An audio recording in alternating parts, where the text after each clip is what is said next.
Assalamualaikum warahmatullahi wabarakatuh. Salam sejahtera, salam nadi ilmu, amalan membaca. Nilai sebuah buku bukan sahaja pada harganya, bukan juga pada kuantiti muka suratnya, tetapi pada ilmu yang ada di dalamnya.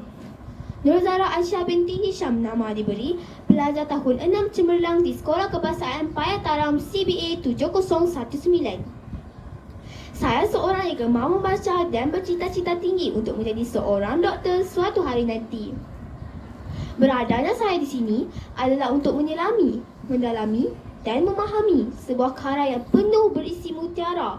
Kata bertajuk Tenggelamnya Kapal Vandewijk yang dikarang oleh seorang penulis dan ulama terkenal di Indonesia sekitar tahun 1930 sehingga tahun 1970, iaitu Profesor Hamka ataupun nama sebenarnya ialah Haji Abdul Malik Karim Amrullah. Buku ini diterbitkan oleh PTS Publication and Distributors Sedirian Berhad. Ia adalah satu-satunya penerbit Malaysia yang diberikan hak untuk menerbitkan semula karya Hamka. Buku ini mengandungi 294 muka surat. Ia adalah buku cetakan terkini yang menggunakan ejaan-ejaan baru. Buku ini menggunakan bahasa Melayu Indonesia sepenuhnya. Penerbit juga ada menyediakan glosari di bahagian belakang buku pada perkataan yang mungkin tidak difahami oleh pembaca di Malaysia. Buku ini mengisahkan tentang perjalanan hidup Zainuddin, seorang pemuda yang berketurunan Minangkabau di sebelah ayahnya dan ibunya berketurunan Mengkasar.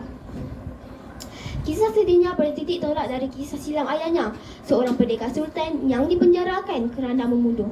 Oleh kerana peristiwa itu, Zainuddin dipandang rendah oleh suku kaum bapanya. Setelah menjadi yatim piatu, Zainuddin berhijrah ke Tanah Minang. Dia dipencilkan di suatu sudut wilayah yang sepi kerana berketurunan campur. Sehinggalah dia berjumpa dengan Hayati, gadis yang digelar Bunga Suci Batipu. Mula dari berkawan, butik cinta mula bertumbuh. Tanah Minang kuat berpegang pada adat menyebabkan cinta mereka tidak kesampaian.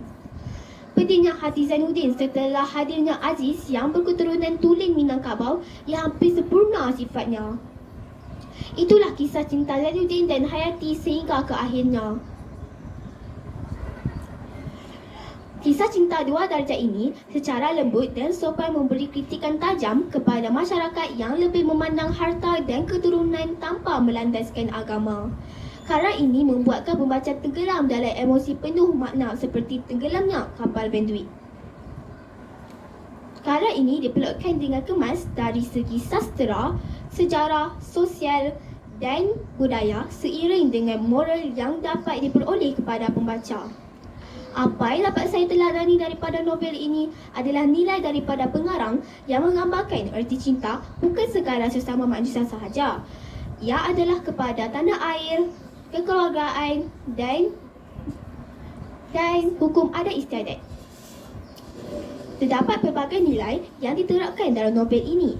Antaranya ialah nilai patriotisme, nilai keagamaan dan semangat cintakan tanah air. Impak pembacaan saya bagi karya ini adalah saya bertekad untuk sentiasa mengharungi segala dugaan dan cabaran dalam hidup dengan tabah dan sentiasa membuat sesuatu perkara dengan betul dan baik, kerana selalunya kebaikan hanya dapat dilihat setelah kita menutup mata. Sekian dulu daripada saya. Assalamualaikum warahmatullahi wabarakatuh.